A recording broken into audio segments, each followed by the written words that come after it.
Ladies and gentlemen, boys and girls, and everybody in between, welcome to another episode of the Chaps Chat Cats, a part of the Hoops Crew Media Network. My name is Jake, and I'm joined in the virtual studio by the one and only Sambo. How are ya? Good. Doing pretty well. How are you? I am good. Just realized I do the intro each week pretty much in exactly the same intonation, the exact same cadence. You don't realize how deeply worn the grooves are after 4 years, but we're going to have to go back to the drawing board, I reckon, for 2025, mix it up, come out with something totally different. Look out. Don't think we'll I know know. ourselves. I reckon you did do it that way. I reckon that is the intro you did on our very first ever episode. Like I honestly I think reckon too. same one out the gate. And it's been that way for how many episodes did it guess? Because we were we were counting for a long time, but I think we stopped counting at like 300 or something.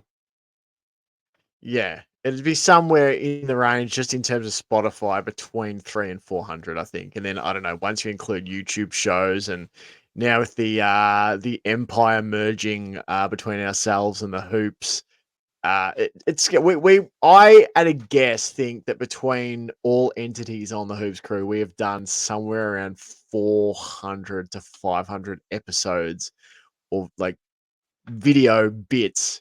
Hmm. In 2024 alone. I think it would be at least, if you averaged it out, one a day, if not more. So, I mean, if this isn't your one-stop shop, I don't know where you're going to get your cat stuff, but we're glad you are here. Whoever is here. That's right. Yeah, exactly. Footy Classified. On the show tonight. And everyone was probably worried, Sambo. The week, we passed through Thursday, no Chaps show. We passed through Friday, no Chaps show. Saturday morning, nothing's there. Are they dead? Do they still exist? As a conscious entity on the planet, there's not a lot of action on Twitter. People are waiting for the headlines. I don't know what page of the paper we'd make, even in our local paper, but we are here. We are still podcasting and doing episodes, but you know what? There's been other things worthy of our time and investment, and so we got to it when we got to it here in late October. So For the very, very mercy pod. of the way this bloody season has been structured. It's for everybody's benefit. I think some people might have needed a break from us. It's been pretty hell for Yeah. leather for months and months and months. Just a little break, just to make him miss us. Yeah, like cheesecake is good. Everyone loves cheesecake, but you have one slice, you think I'll have a second.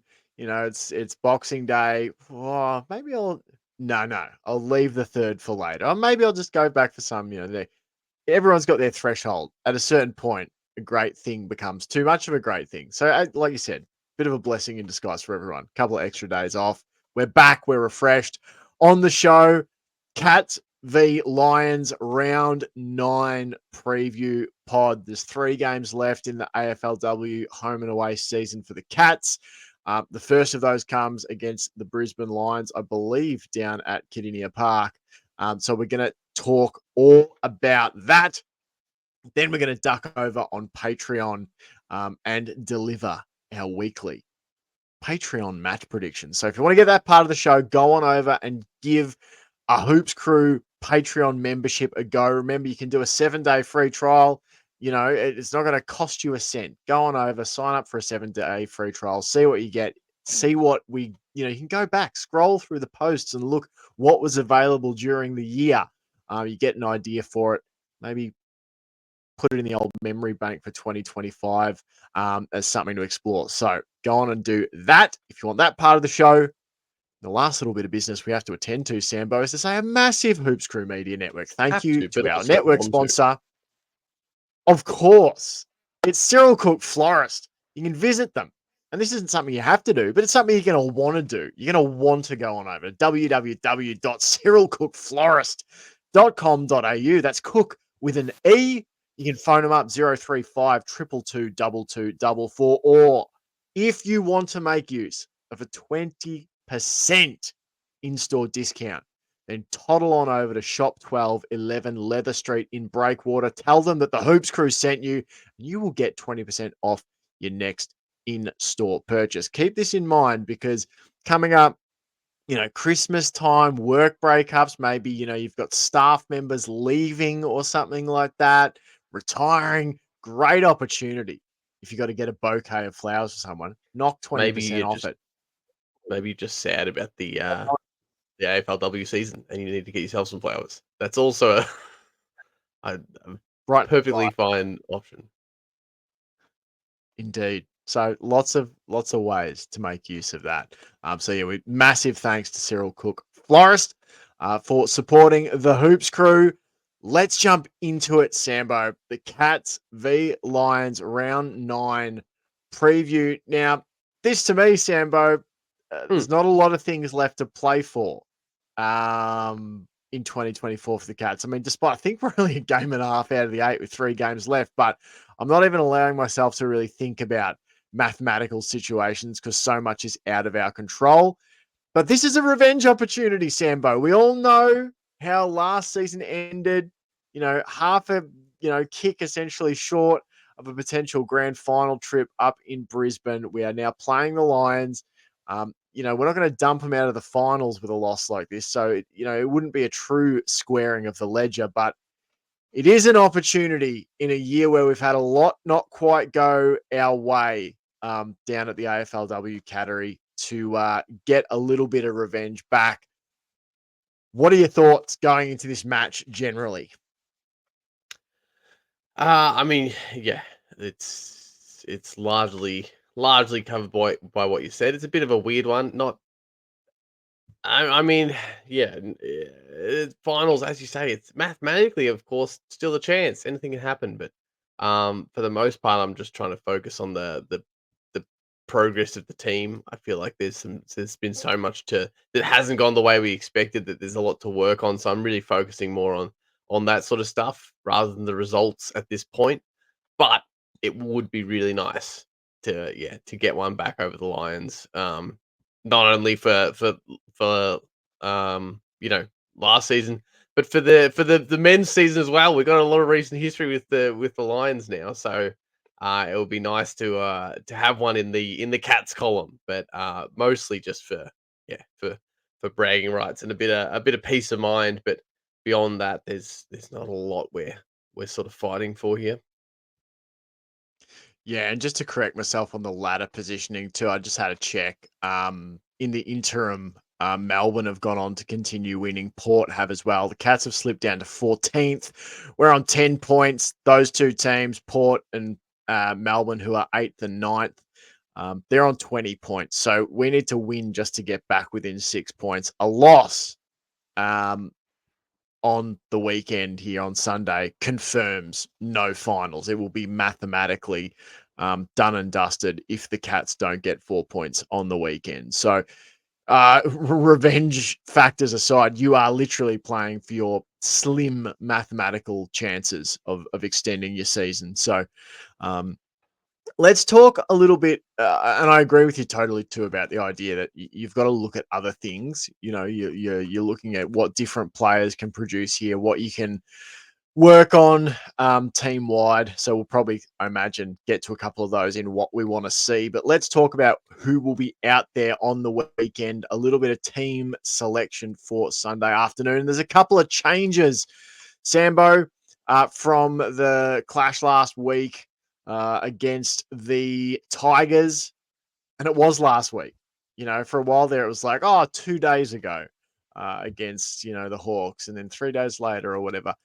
There are actually two changes. Unfortunately, both of them forced, essentially. Darcy Maloney is out injured. And Rachel Kearns is out with concussion as well, which is a bit troublesome from the Kearns perspective. On their way into the side, Shelley Scott, who's set to play her 75th career AFLW game. That's pretty massive in a league that hasn't been around that long and don't play that many games. And at the other end of the spectrum, Chantel Mason makes her debut. A future key forward at the club. So they're the two. An absolute veteran in Shelley Scott at 75 games. Chantel Mason debuting. What are your thoughts there, Sambo, around team selection? Don't mind what you want to address first, whether it's outs or ins or a I mean, specific obviously, one. I knew the Kearns one was coming because regardless of how she sort of pulled up, she was into the concussion protocol. So that's how that one goes. I didn't know about Darcy Maloney. Did that happen during the course of the game and I just missed it, or has that been picked up midweek? Because I didn't, yeah, I didn't know that she was out with injury. I hadn't seen anything about it, to be completely um, honest with you. Yeah, well, Um, neither had I. So yeah, there I you go. hadn't seen a lot about that. So maybe we just missed Um, it. Maybe, yeah, maybe I can't. Yeah, I can't see anything, and I don't think we mentioned it in the recap pod. So I'm presuming we all missed it. But good to have Shelley Scott back in. She hadn't maybe been like in career best form, but I think she had been finding her way a little bit. I think her best game was probably the last game she played, or maybe it was the second to last game we saw her out there for.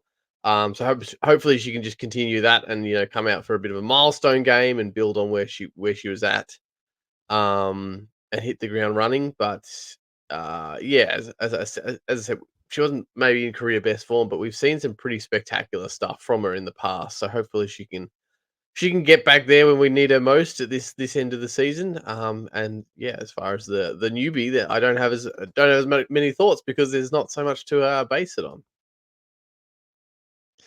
Yeah, well, I can definitely fill in some thoughts Perfect. as far as Chantel Mason goes, because I watched a fair bit of her in the VFLW this season. This is where, if you're a real hardcore Cats fan and you're like, I need to know about, not just the players that are out there at the moment, but the ones, who are developing for the future. This is where the Hoops Crew Patreon stuff is good, because I was doing previews and recaps of all the VFL men's and women's games during the season, and talked a lot about Chantel Mason. She played 8 games for the VFLW Cats, kicked 8 goals, 5.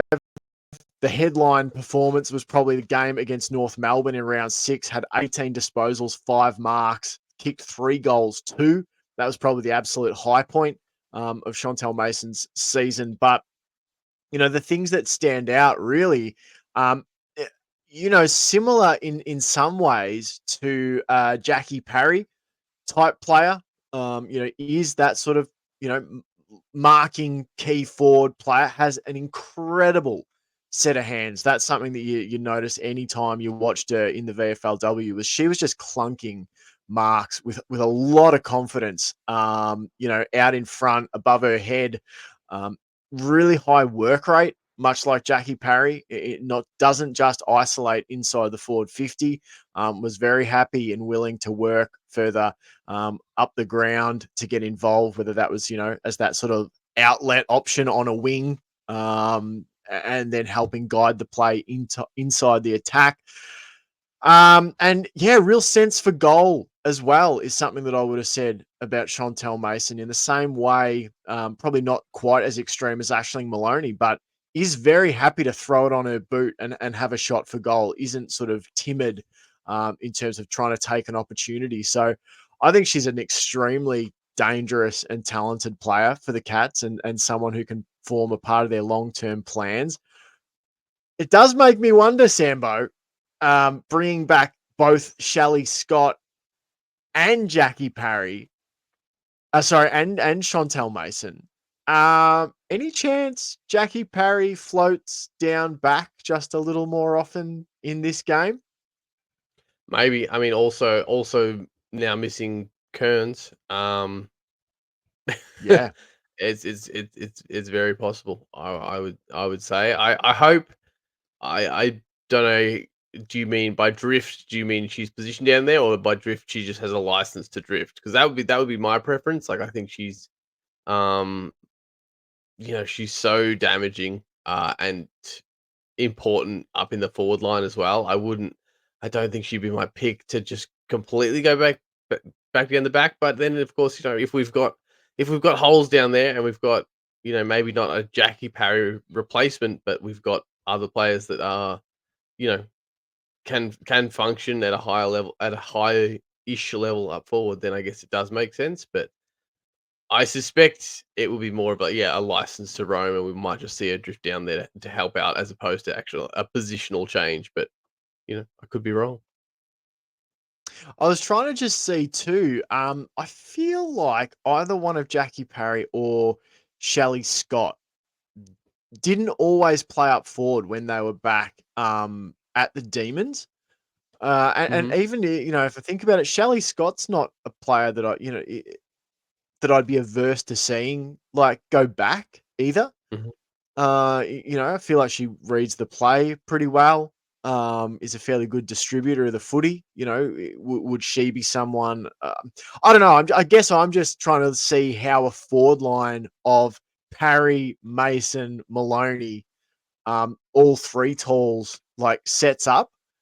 Mm. Is it just a little bit tall? Maybe it's just a matter of they'll just rotate them a bit more heavily, and Chantel Mason and Parry won't always be on the field together or something. I don't know, but um, it'll be interesting to see how they get that balance right. But I'm very excited for Chantel Mason because she definitely put her best foot forward in the VFLW, and I'm excited that we get to see her get a crack at the AFLW level. Uh, that leads us into talking about what we want to see in this game. Sambo, what do you want to see? It's a pretty basic kinda basic answer, but really just the thing I would really like talking about, focusing on smaller things rather than just the results. And, we've talked about delivery inside 50 and shot conversion and off-ball structure and pressure and all that kind of stuff. Really just the fundamentals of disposal I would like to see, in the high percentages. I wanna see those hand passes just sticking, just a little bit firmer, sticking in the hands a little bit easier, to advantage. Like, I think we've just done ourselves such a disservice this season with the way we've structured up and the way we've wanted to grab the ball and go, and just have always undersold ourselves and sold each other into traffic, ourselves into traffic.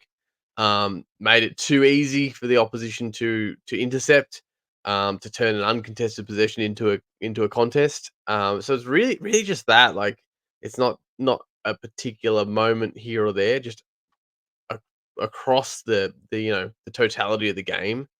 I'd like to see more often than not those handballs that we shouldn't even be thinking about at this point landing, because it's been the case over the last few games that it's got to the point where you're getting nervous watching just a what you would think is an everyday run of the mill handball.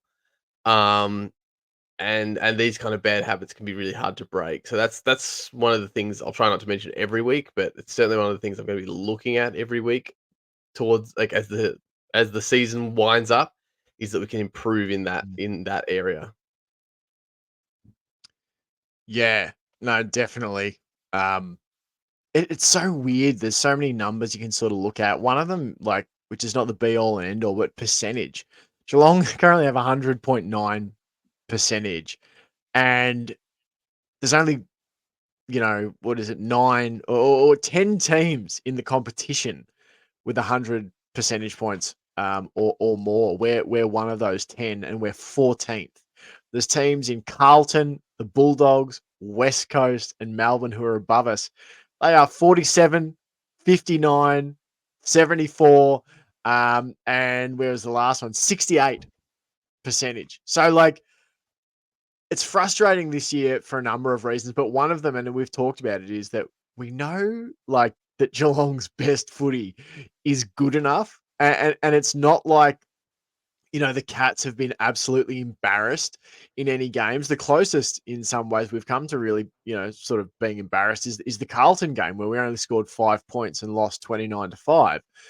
Everything else has been, we've played in a number of games this season, which has been like, that was one of the best AFLW games we've ever seen. The Hawthorn one stands Mm. out. That was an absolute classic if you're a neutral. So it's all those fine margins that you're talking about, like doing the basic things well for all four quarters. That puts you in the position to win those classic games. I think it's one of the things that stood out about how well, Hawthorn played against us. And a lot of that was built around doing a lot of fundamental things really well, doing the simple things consistently.